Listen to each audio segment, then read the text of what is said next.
membahas beberapa poin penting terkait topik yang telah kami pilih. Kami juga akan menyajikan data dan informasi terkini yang relevan dengan topik ini. Setelah itu kami akan membuka sesi diskusi untuk menjawab pertanyaan.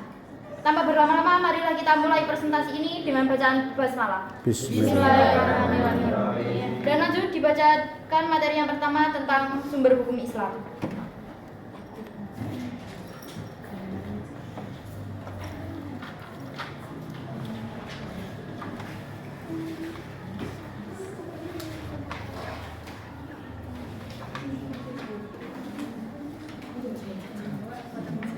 Pengertian sumber hukum Islam. Makna sumber hukum adalah persoalan polemik antara ahli ilmu tasawuf dan ahli fikih.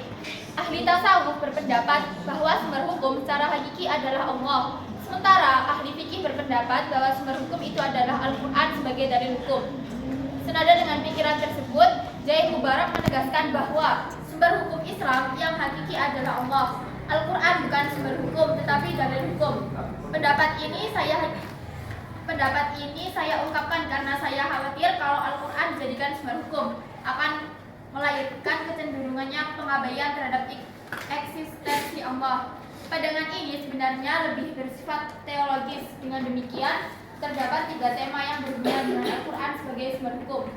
Allah berfirman tanpa suara dan huruf bisaut wa harf sebagai madul dan mushaf Al-Quran yang beredar di masyarakat yang ditulis dengan suara dan huruf adalah dalil hukum. Apabila kita terpaksa mengatakan bahwa Al-Quran adalah sumber hukum, yang dimaksud di sana adalah artian majazi. Sumber hukum yang bersifat wahyu adalah Al-Quran dan As-Sunnah.